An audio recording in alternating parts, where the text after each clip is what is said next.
Wow. Recording a podcast. I hope that Owen Wilson somehow finds his way into the Harry Potter reboot. Don't know how. Don't know who. I don't think he can play a British man, actually. Probably not. Probably not, but who cares? It's Owen Wilson. I had a question I was going to ask you, a fan casting question. So maybe Owen Wilson can fill that spot. Oh no. David's not here, so he doesn't have the power of control. Anyway, welcome back, everybody, to the show of requirement. Almost said Fandom right because of Cole's tagline. Because Cole's here. What is this? Because Cole's here with me. The show of requirement, a Harry Potter podcast. It's exclusively all over the place. We don't have exclusives. We do not have a Patreon. Don't go looking for one. We're on everything, including YouTube, which Cole and I are helping out. And yes, Cole is here as my guest. I want to say also hello from the past because we are pre-recording the Goblet of Fire reviews. So you listeners have a regular listening experience, normal season, while Abby and I have babies.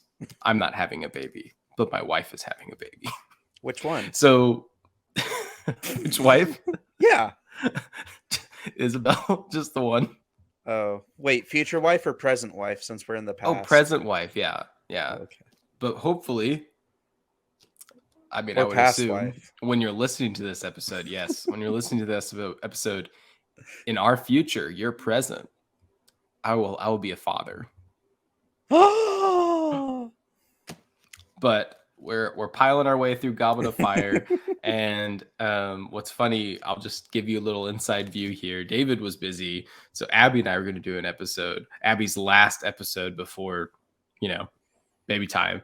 But her baby decided to make an appearance the day we scheduled to record. So I was thinking, oh, well, we'll just bring in the show of requirements fourth Beatle, as it were, which is Cole Harris, just to keep the rule of three, keep it nice. I'm the Ringo. I was gonna ask Cole, which Beatle do you think you are, / which Beatles are the rest of us? Well, for show requirement, I'm definitely Ringo because I'm the late comer ? The fourth Beatle. Fourth Beatle, yeah, the one that's not really here. I think that but I think because Abby was the third person to join the podcast, I think that makes her Harrison. Yeah, for George. lack of a better option. Yeah. So George. So I like to think that I'm John, but I'm 99. I'm pretty sure I'm Paul. You're Paul. I think I'm Paul, especially because David's so optimistic. Yes. And just imagining a wizarding world with no problems. No. Imagine She Must Not Be Named giving creative control to someone else. So yeah, great. Glad we established the Beatles. Yes. But yeah, Cole is always our first alternate when it comes to guests. So I thought, let's have three people again. And then as you're noticing, if you're watching on YouTube, David had something come up. So now it's Cole and I. So it's kind of like like an old Percy Jackson episode for the Fandom and Right fans. Yes. Coming back. It's back when Cole and I did those by ourselves. Not that we don't love Tim. Tim is great and a necessary component. He's really good for book reviews because he's a better reader than Cole and I are. Yup. Cole and I are like barely crossing finish lines to read the required reading for the podcast episode. Same way for college, except I didn't make the required reading. Who did though, honestly. So I wanted to ask Cole, just for the listeners' background on you. You're a big Harry Potter fan, a Hufflepuff, of course. Yeah. Where does Goblet of Fire sit for you? What do you think about it? It's always just in general, like it's the turning point for me. Obviously in multiple ways. It's where the books started getting bigger. And a little heftier in my backpack in high school, and I was like, I wonder what's gonna happen here. Also, like, but like ranking wise, like, is it towards the top for you, middle, the road, bottom? It's kind of in the middle for me, but So all three of us yeah. last time said hard in the middle, Mm-hmm. but it doesn't make it any less valuable, Oh and it does a no. lot of the legwork for the other ones. Um, I also think it's the most, maybe the second most convoluted Harry Potter story. Like, it's a great mystery story, and it's better than Order of the Phoenix in my opinion, but it's pretty convoluted. What Um, I mean, going into this, because I knew it was going to be a long book, but I was like, why is it so long? And so I've always tried to figure out what the plot hole was that made this book so long. yeah, I thought it was Order of the Phoenix is what I heard, that Oh, maybe it was She Must Order Not of the Be Named had a Phoenix. plot hole and she had to go back and fix it. I think this is like, to give a Marvel reference, how Age of Ultron broke Joss Whedon. Oh, yeah. Turns out Joss Whedon had other problems that we didn't know about at the time. Anyway, Goblet of Fire is the kind of book that broke She Must Not Be Named. So it's amazing that she even finished the series, because this book was like Goodness. hitting deadlines, but also didn't have everything laid out perfectly, and it was really hard to make everything happen. But it's a bigger book because we're 12 chapters in and they're just getting to Hogwarts. Hogwarts. Yes. But I love it though. I love that. Like, we're actually getting real time in the Wizarding World, not just in Hogwarts all the time. Mm-hmm. And I that's like, one of my favorite things about this one is we get to see more about the Wizarding World that's not Hogwarts.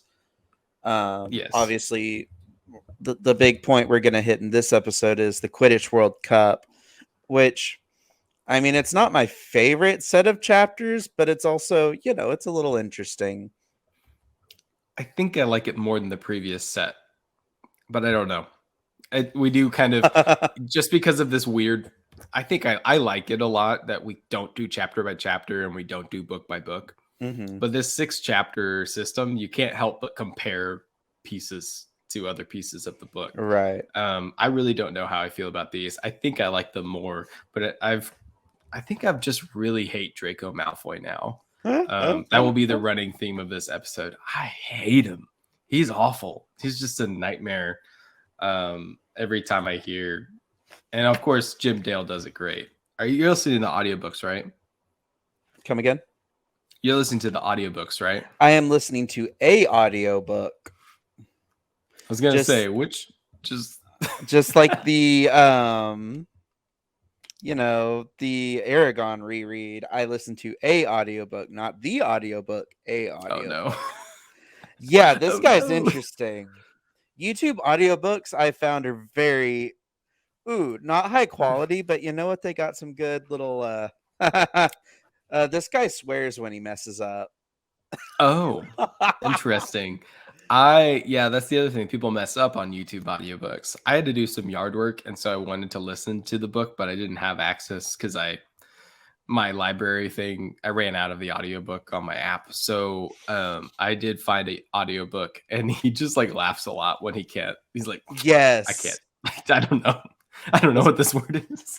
But otherwise, he was pretty good. I really enjoyed that. So let's get into it, shall we? Yes. Shall we proceed? You shall. don't have to have your book. I just find it helpful. And of course, it's another Spencer hosted episode. So just like last week, we have some lovely chapter title sliding in here. Sorry, I'm trying to do 2 screens here, and I don't actually have 2 screens. So you love that, don't you? Yeah. Okay. I found that. Cole, did you see you haven't listened to last week, of course, but did you haven't. see what my chapter 1 title was? Yes. It was a nod Fantastic. to Cole and I's Percy Jackson show. Here's what the bad guys are doing. we have kind of one of those, but it's not the same. It doesn't count if it's not a dream or vision. Nope. So yeah, our title for chapter 7. But he was a great beater, though. Beater, hardly know her. And Cole, why do you like that title, Cole? Other than the obvious, because I have a very sick sense of humor. I didn't even mean to make it that. I was just quoting every single moment that they can possibly mention that Bagman played beater for the Wimborne Wasps and or England to is just astounding. Astounding. Hilarious. But I like the little sly way and using the Quidditch World Cup as a vehicle for showing us, like you said, that the Wizarding world is so much bigger than we previously imagined. And of course, David is asking me if it worked. Yes, it did work. We're on the episode.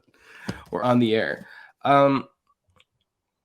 So Bill couldn't do this like exchange program. It's this tiny little piece, but I wanted to bring it up because I had this great idea because of it. So Bill had a pen pal at Castelo Bruxo in Brazil. And he couldn't do the exchange program because he just couldn't. Because they're poor. Because they're poor. That's right. And so my thought process is Hogwarts, that shouldn't have been a barrier to make this happen. No. Like Hogwarts / Dumbledore should have been able to make that happen free of charge. I don't know if they pay tuition to Hogwarts. I think I've heard that they do at some point. They mentioned that. But they also pay taxes. Why? Why do they pay? What I guess maybe they don't pay for tuition. Maybe they pay for taxes. What do they pay for tuition? Teacher salaries. They don't pay the house elves. They don't pay for the food. Don't get me started on the house elves. It's starting in this episode, and it will continue this whole book. I forgot which book Spew is in, and it's this one. Why'd you wrote me into this, Spencer? I hate I hate the Spew storyline. Save it for later. Okay. But yes, I guess they pay taxes to the Ministry of Magic, and that's what funds Hogwarts because you have to pay the teachers. The food, you can't create food. Cole. Oh, that's right. It's got to come from somewhere. So even though they don't pay their slaves to do things, it's okay. Just saying it. Yeah. Anyway, so I had this cool idea, just spin-off idea of that idea. It's like, well, let's say it did happen. You could have like a whole like mini series or little movie story of Bill getting to have this school year in Brazil. Or maybe you could make it a Hogwarts Legacy sequel, but set in the mountains of the Amazon jungle. That would be really cool. I feel like the best way to do, if you're going to do this massive reboot of the whole series, which they apparently are, they should do spin-off series and things. I would hope so. My hope is that they do Prisoner of Azkaban and then they immediately launch into the Marauders series at the same time. Mm-hmm. Like different parts of the year or something. That'd be amazing. That would be really good. So we've had a few mentions of what I just mentioned, which is Bagman being great at what he did years ago, and that makes everything else okay. But chapter 78, page 78 in my version, of course, is another one from Mr. Weasley himself, which is our like favorite Harry Potter dad. You couldn't wish for a more enthusiastic head of the sports department, though. He played Quidditch for England himself, you know, and he was the best beater the Wimborne Wasps ever had. I'm like, you too? Like, come on. You lost a human being. Oh, what was it he said? I don't even know if I can. I guess it's okay because it's in the book. But he asked Ludo about what happened to Bertha, and what did he say? Like, not a dicky bit or something like that. Goodness gracious. What do you think of Victor Crumb, Cole? Just in general. I don't know, because I only remember like the movie version and not really the book version. And I feel like there's a little bit of a difference between book and movie version. Yeah. I mean, obviously we see this, but he's a great Quidditch player. Possibly one of the best that we see in the series. I would argue is the best. He is the best. Okay, I then. think I don't know. We don't see a lot of professional Quidditch players. And I think it's fair to say that as good as he is, the trio of Irish chasers Mm, are like inhuman in how good they are. that's So true. he's great, but Bulgaria Quidditch team is nothing to scream about, from my understanding. Hey, they made it to the finals. That It's true. doesn't mean anything, though. I No, don't know any. especially in this.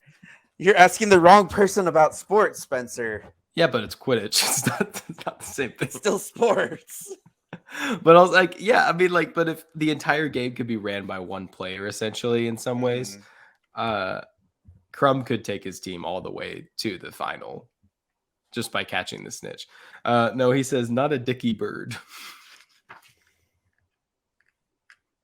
I'm going to use that phrase now.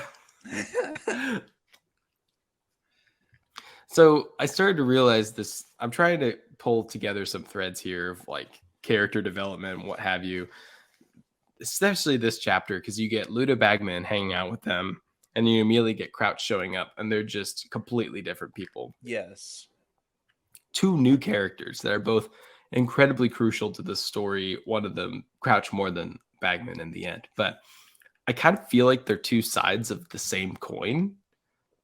Mm-hmm. Like, Bagman is openly lax about security and leadership, but he has like a secret side to him as well. And his secret is that he's a gambler and he's horribly insecure. Just like his entire life after Quidditch is just like a mess. Like he's an absolute wreck. And then Crouch is like openly cautious and always making sure he's following the rules. Real stickler. He's fearful about looking bad by any stretch. But then he has the secret side about his son and breaking all the massive laws there. And like he's hiding everything to save his own skin. Mm-hmm. I don't know if maybe I'm out of line. Maybe I'm just making assumptions, but I'm pulling strings. But I really like. I think you're onto something because there's obviously a stark contrast between the two, and that's on purpose. And I think the movie didn't. I mean, just not having Ludo is part of it, but also Bagman's not. I mean, Crouch is not quite the same because he has to do some of Bagman's parts as well, mm-hmm. and it's kind of strange. But, so this is, I guess I forgot to mention, but I think I mentioned this in the last book review that I was on. This is only the second time I've read these books, so it's a little jarring for me, at least. I mean, I was planning on reading them again one day, but in order. But this is okay. So, but what I'm saying is, my memory is very shot because it's been almost 10 years. Yes, definitely since I read these books.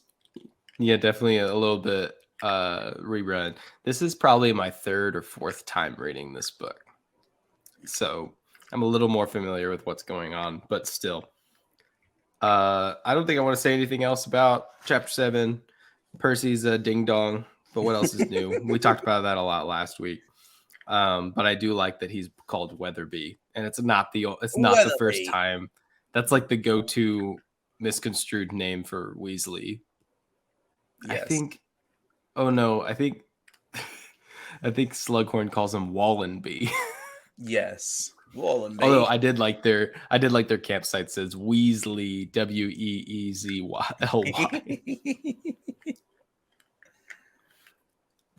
So chapter 8. I don't know if I want to say this chapter title that I came up with. The chapter where all the male characters become pervs. Nice. I just please, Max, Warner Brothers, you're gonna I guess I can't avoid the reboot. It's okay. Please don't put the Vila in. Don't put them back in. They weren't in the movie. No one missed them. It was not a part of the storyline we like. Even in the book, I'd like to dodge the bullet twice, please. I don't know what they would do instead. The leprechauns are fun. If they must do the leprechauns, great. But What a wild, wild time. Like, not just the Quidditch, like the mascots like going to war beneath them. Right. Oh yeah, I had so much fun listening to this chapter while driving because I was like, "What? I don't remember any of this." It becomes a riot like halfway through it. Just Absolute riot. messy, That messy although game. I feel like we were robbed of that in the movie. Yeah, I mean, we should have gotten the full game. I mean, obviously, it was they had to But like, move why'd they on. put? But why'd they put together the entire intro and everything, and the effects look great, and Crumb? Like, why do that whole intro bit to not do the game? Mm-hmm. Just have them walking into the stadium. I also just love calling out this scene in Goblet of Fire because people get mad about the Dumbledore scene, which yes, I get it. he asked calmly, but That's the next. That's the next set of chapters. I would add a short, close second to the movie when they're going to how high are we going, Dad?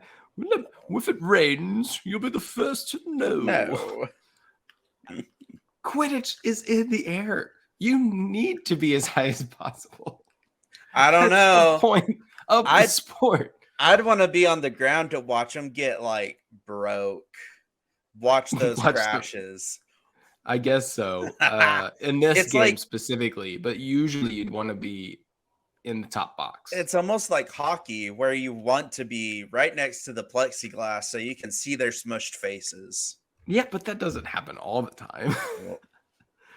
I mean, at least in the Gryffindor, they already established in previous movies that, like, in Gryffindor, the seats are only high up because there's not as many seats. But this one has to hold 100,000 people, so they have to start at the bottom and work their way up. So I'm just like, just such a stupid line in movies. I don't even know where they filmed that. How do you build a set like that? Wild. On the computer. Yeah. Well, I meant like not the actual stadium itself, but like when they're shooting the scenes on the stairs going up. Like, did they go to a real football pitch or something? Stairs. Yeah, I guess so. I don't think Victor Crumb, going back to Victor, looked quite right in the movie. And I gotta pull it up so you can see. He had long hair in this like Deathly Hallows deleted scene. What? And he looked almost because you might not remember this. Fleur and Bill get married, right? Yes, I remember that because that's where Victor Dobby Crumb dies. especially in the book, but he doesn't a deleted scene in the movie. He shows up to the wedding because he was in the Triwizard Tournament with Fleur, and he dances with Hermione a little bit, and Ron gets pissed. Very vaguely remember that. Yes, so they actually shot that for the movie, and Victor looks great.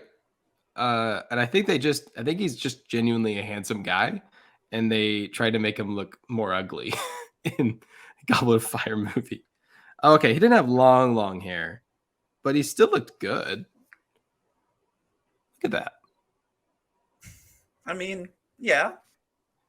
Oh, I gotta find a picture. There's like a picture with Ron in the background where he's just like outrageous. But yeah, he's like dancing with Hermione. It's look at Rupert Grint here.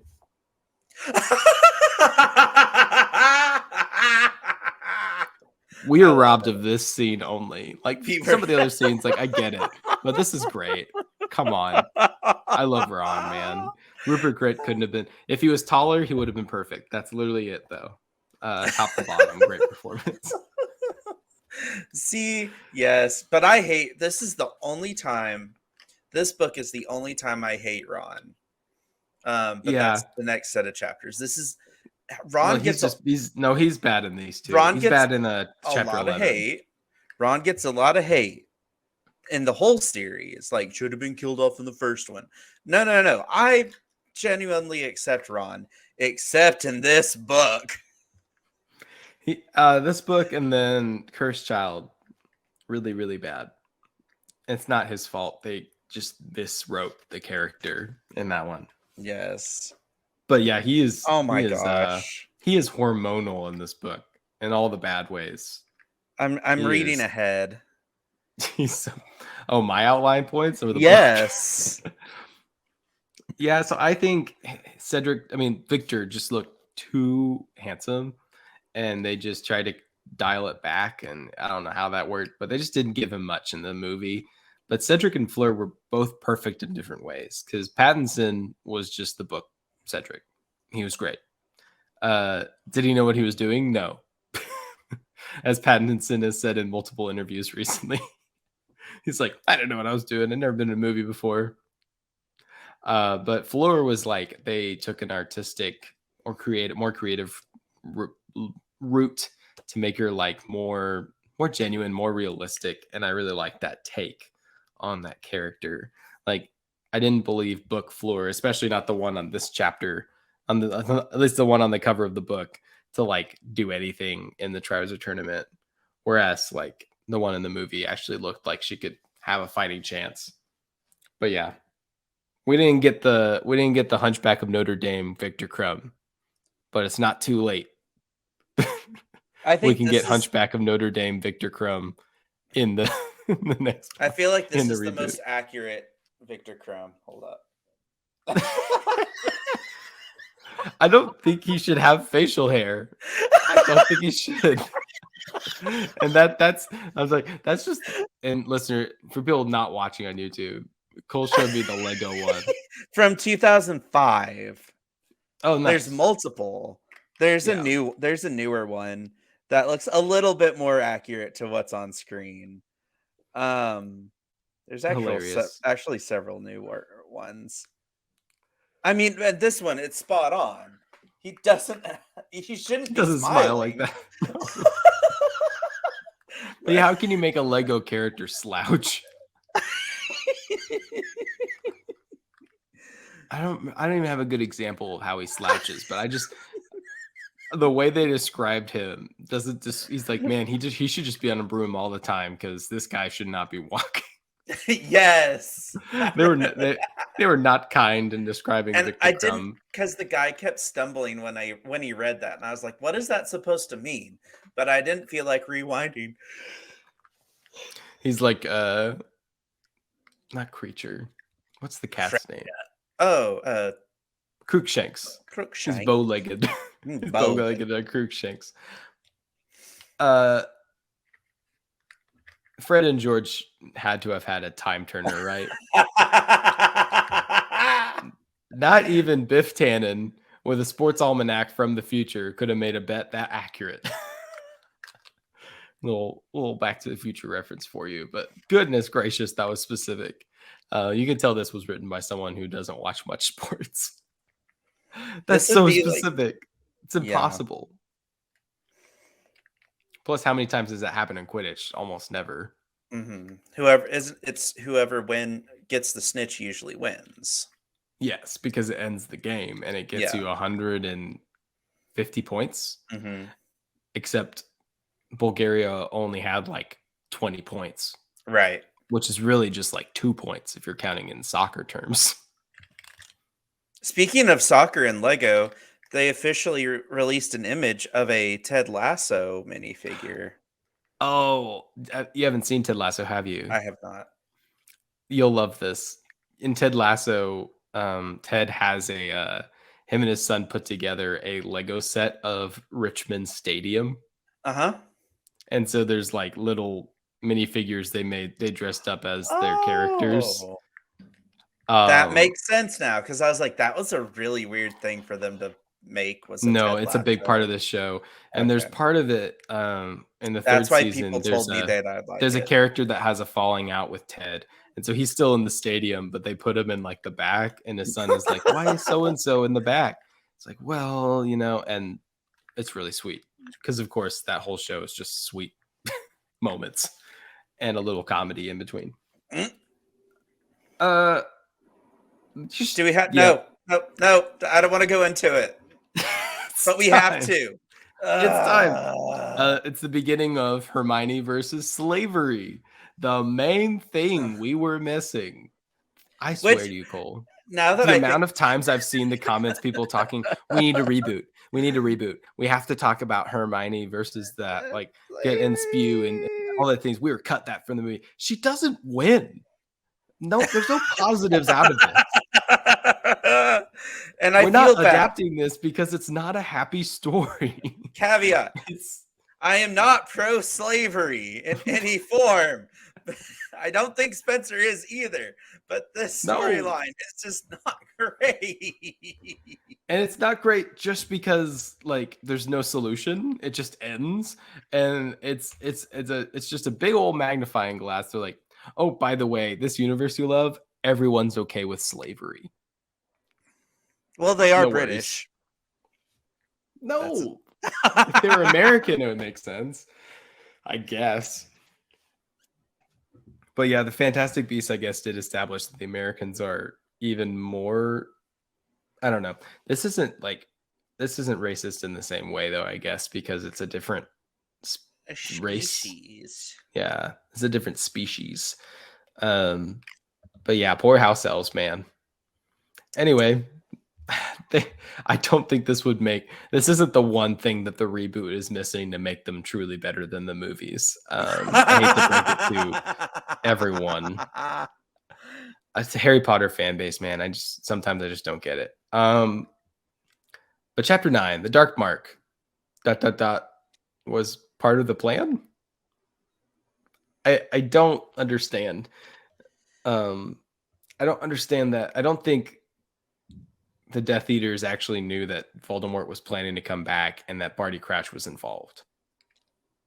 I think they were genuinely doing I think Arthur Weasley was kind of on the money with saying, oh no, they're just doing this to show some of them are still kicking, have a little fun, whatever. Yeah, I'm still trying to piece the timeline of this book and what happens right before it all together. Probably it'll make more sense when we finish the book.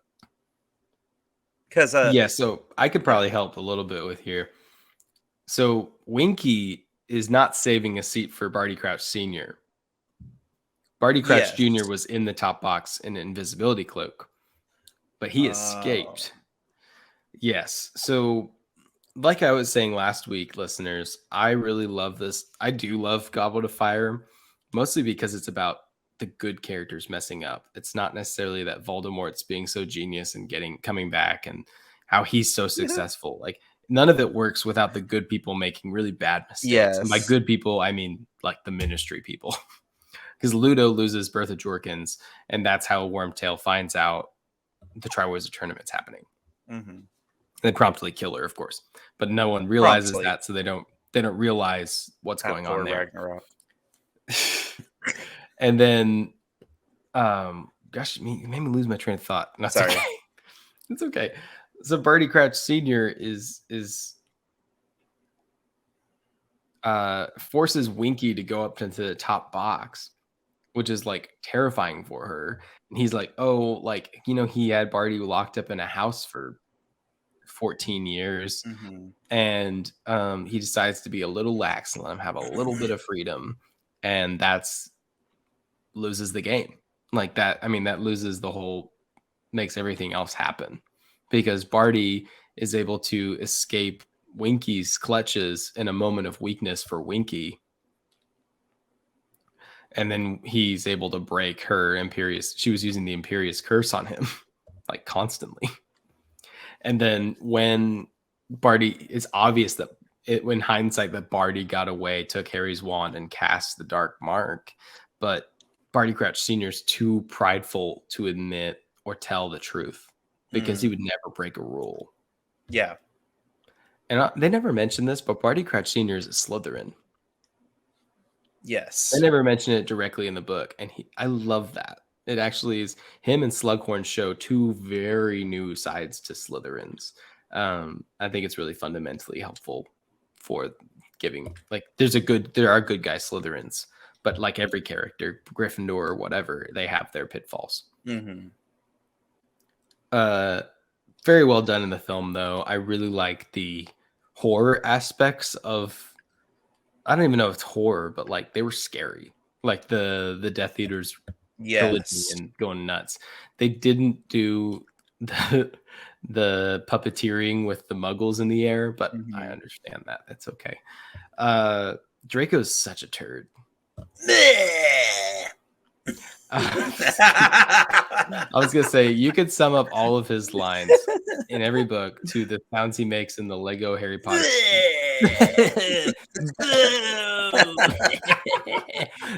That's it. I'm like, just get out of here. Cole, what do you think, without saying the words themselves, what do you think that Ron's response was to Draco that would have made his mom so angry that they don't? It's so bad they don't mention it in this book. Well, I'm pretty sure the F word was involved, I and also do. the A word with the R is involved, and maybe something about slugs. Effing slugs. I'm thinking he said something like F off or something. I'm gonna shove effing slugs up you. I think we already read it in previous books, but there's a scene where they just lose it and they all just beat the crap out of Malfoy with their fists. It's great. It is. He deserves it. Every punch. I love the guy that plays. I love Tom Felton, but man, Draco's a stupid guy. I hate him so much. I think that's why I love this series so much, is you love to hate characters, and I hate the Malfoys. Umbridge is the only one that's worse. I forgot how much I hated Draco. I mean, in the movies, he's bad, but then I read the books and I'm like, I can't remember if it's in this section or in the next set of chapters where I think it's the next set of chapters where he's talking about Ron's mom, and I was like, He always goes there. And then lastly of this chapter, Amos sucks.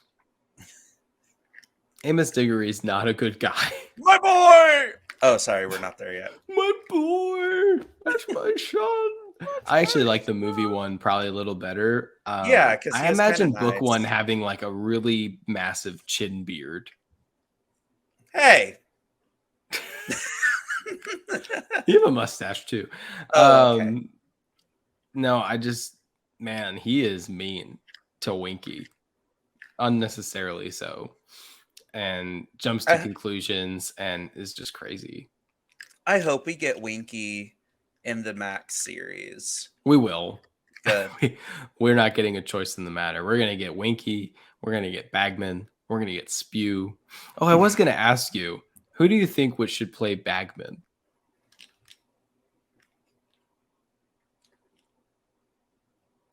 He is sandy haired. Harrison Ford?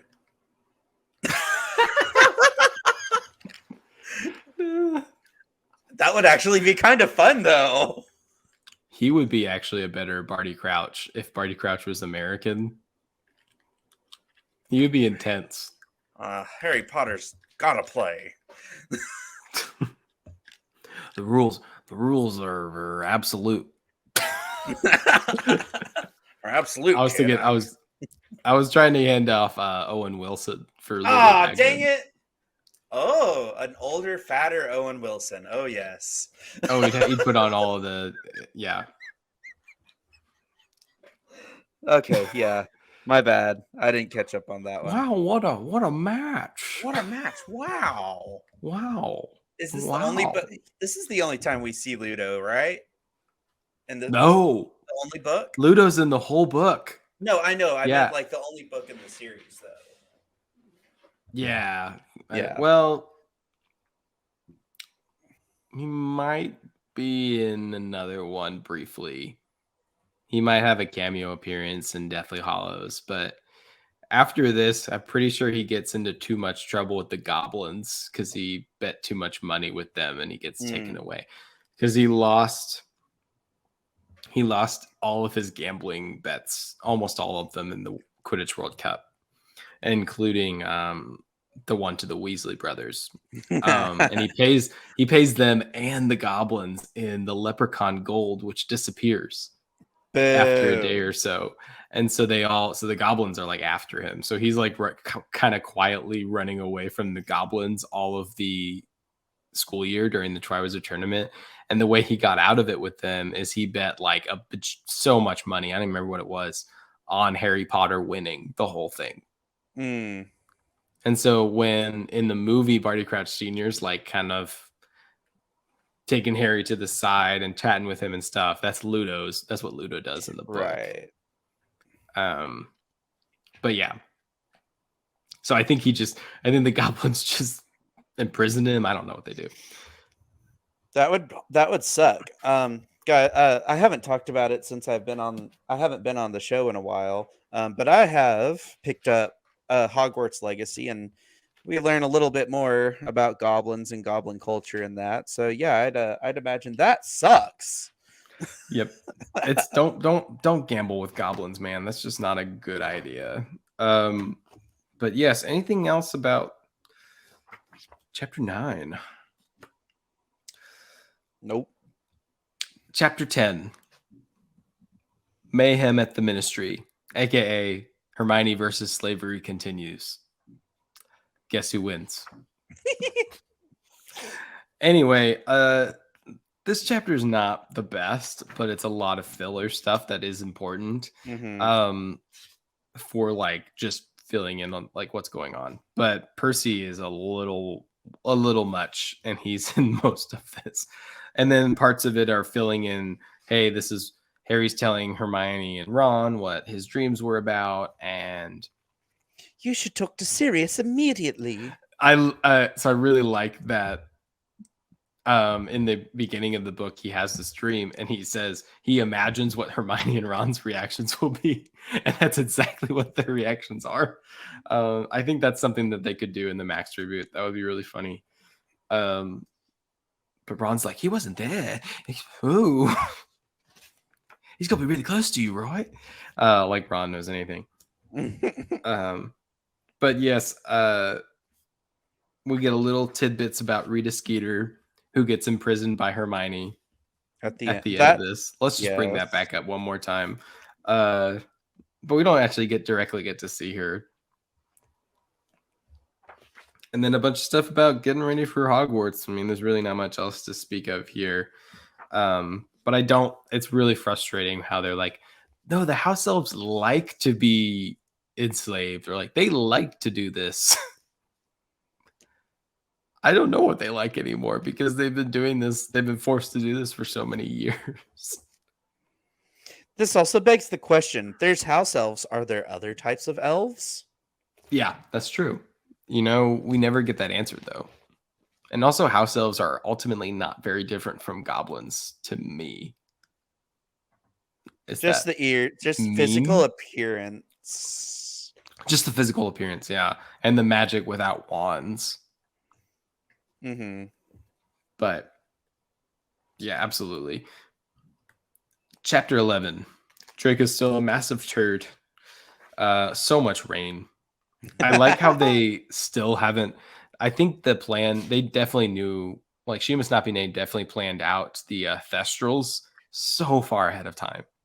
Because they mentioned it again about the horseless carriages, and they still don't know what's actually pulling the carriages. I really like, this is the first time we truly see the sticking their head out of the fire to like talk to each other. Mm-hmm. It's like wizard phones. And then give me a piece of, would you like a piece of toast? Oh, give it to me. Thanks, Wally. Thanks, Wally. Goodness gracious. Mad-Eye Moody. It wasn't just muggles messing around. It was Barty. Baffling. I said this before in the podcast, and I'll say it again. I really like how they did Mad-Eye Moody differently in the movies. Yes. I don't want them to try to adapt more like the book. Like, I don't want the wooden claw foot. Like, I like the steampunkness of it, and the mechanical eye, and it was really, really good. They go through a great deal of explanation about how Durmstrang is unplottable. Great stuff. Durmstrang should just not be a school anymore. It's if Slytherin was a school. If Slytherin was a school. Pretty much. Are you coming up to say hi? I just want a pet. Our own magical cat is here. Yes, there he is. The Fandom Done Right fact checker is making his appearance. Look, Crange, you're on YouTube.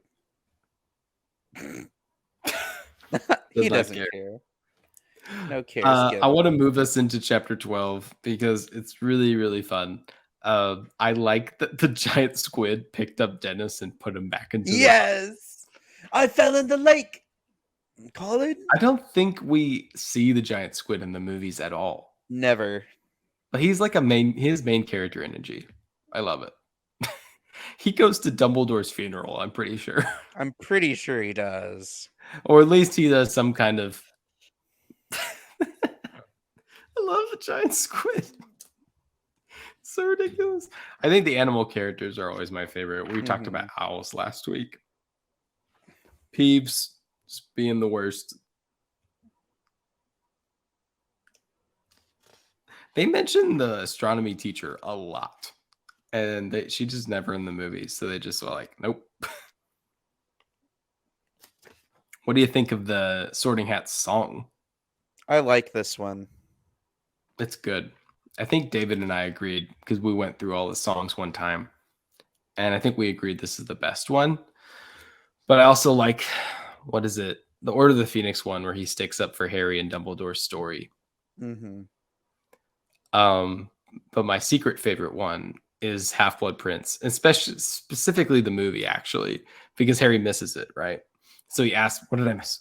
And Ron's like, "Oh, the Sorting Hat so told us to be strong together in these troubled times." Easy for it to say, then. It's a hat, isn't it? A very important hat. I think it's in the book, but perfectly done in the movies. I love Rupert Grint. We had a bunch of student names that we'll never see again. Yep. That are on those wiki pages, and you're like, who are those people? Nobody from this. Nobody's. Nearly Headless Nick makes his appearance. Objectively the best Hogwarts ghost on this. Cole, I love the Fat Friar, but he doesn't exactly do much. He doesn't do much. They tried to get, I guess Peeves tried to get into the starting feast though, which is sad. You know, I felt bad for him. And the Bloody Baron said no. Fair enough, but it's sad because he's kind of a ghost, but kind of not. I think he's less transparent. Mm-hmm. He's less honest. No, I'm just kidding. Slave labor. This is definitely going to end well for all of the house elves that are slaves. I'm pretty sure Hermione like doesn't eat for a few days and then she has to like give in. Mm-hmm. But my goodness. But see, that's the thing is I also would have Emma Watson would have done that perfectly. I'm not going to eat these, not while I know that it's being made by slaves labor. Yes, because we love Emma Watson on this podcast. No, we don't have any problems with her. I think she would have done great for this too. I don't know if you heard this episode. We got a really bad review one time, Cole, from someone who said they think Emma Watson's a great actress. That should be all you need to know. 1 star. What? We've done a Hermione Granger character study episode, but we've done tons of those. And we did the Hermione Granger series, which has nothing to do with Emma Watson at all, as a matter of fact. Shout out to both of those. Those episodes are great, but I guess the guy just saw the titles and just great. Thanks, buddy. Appreciate We should investigate him. You can, man. I think his what was it, Washington Sentinel as his title on Apple Podcasts. He won't be reviewed by me. I don't think we can review a person, otherwise we'd be like, David already tried to challenge him, and I don't think we were successful. But anyway, 1,000 galleons prize money. That's stupid amount of money, I think. And another thing I wish they hadn't left out of the movie. The money. Mm-hmm. Because I always felt like it was important going forward. And yes, I love it's just the classic Harry Potter thing. They're like, people have died though. Like, this is scary. They're like, that was like forever ago though. and someone does die. Anyway, not because of I guess not directly because of it, but. And then I'm just a sap. So just to wrap the episode, because we're finishing this section of the book, Harry's crushing time hard on Cho Chang. And I like the way, it's just clever the way they write it, where they're like the kids joining the Ravenclaw table and Cho Chang smiling, and suddenly Harry wishes he was at the Ravenclaw table. Ooh. Like 14, it's classic like 14-year-olds like just starting to figure out, yes, that's what this emotion is. Oh, but they don't, he doesn't quite identify it quite right. And then at the end of it, he's a series of dazzling, just like he's winning the Triwizard tournament, and Cho is smiling at him, and he grinned, exceptionally glad that Ron couldn't see what he was seeing in his imagination. Good stuff, man. She who must not be named did a really good job of writing prepubescent boys and girls going too through puberty boys. I kind of laugh at myself a little bit because we know Order of the Phoenix book. We've read it. We know this is going to crash and burn. And then it's going to have so much redemptive parts in Ginny and Harry's relationship later, but it is entertaining. I did want to make one last small mention because I love pointing out the little things in the books that make me really smile. First of all, Neville just being cute and dumb. Just being all sad Neville all the time. And when he falls into the fake step, the suit of armor is laughing at them. And Ron says, "Shut up." And there's like, he shuts the visor shut on the suit of armor. I can't find it, but love it. Shut up. Oh, where is it? "Shut it, you," said Ron, banging down its visor as they passed. Just little things. And Ron's kind of a brute, like perfect keeper, not a beater, but I love it. But that wraps chapter 12. If you're reading along with us, listeners, we're going to be doing chapters 13 through 18 next week from the past. And I believe it's going to be Cole and I again. So get excited. If you do have thoughts about Goblet of Fire, unfortunately, we're not going to be able to talk to them about them episode to episode like we usually do because we're going to be taking off that time. But please send in all of your thoughts because we are in the future going to be recording the yearly prophet somewhere around the middle of Goblet of Fire release dates, and that'll be a new episode. So we'll be able to kind of read some owl post from y'all at that point in time. But Cole, thanks for joining me. If you like Cole, we're going to have him on for the rest of Goblet of Fire. And also you can tune in to shout out to Cole and I and Tim Duncan's podcast, Fandom Done Right, where we do a lot of silly stuff. And right now we're just having to review every single movie coming out this summer, pretty much. But we'll get to doing other things soon enough, which is good. This won't make sense when it's released, but it's fine. It's fine. They're doing stuff over. Cole and Tim are doing stuff over there while I'm on podcast paternity leave. Yeah, I don't know what we'll be doing. Me and Tim will put our heads. There's together. A plan. We have a schedule, Cole. Oh, we do? Yes, I gave you things. Okay. I gave you things to do. Not that you have freedom too, though. Anyway, just good talk on the air. This is. I don't want to be a house elf. No, you like doing this, Cole. I do like doing this. I do want to be a house elf. This is a new gimmick for this. The rest of Goblet of Fire is that Cole's the house. No, Cole, you like doing this. Oh, that's right, I do. No, Spencer, get that sock away from me. Not clothes. Listeners, I will not be showing up to the next episode unclothed. That's going to be a little weird. He'll be wearing a pillowcase. Yes, my Star Wars. You should wear pillowcase. I'll wear my. Thanks, guys, for listening. We'll see you next week. Slave labor. I can't say it. I was going to say instead of mischief managed, I was going to say slave labor managed, but that's even worse, though. May those too far. David, you can cut this after. It's fine. Mischief managed.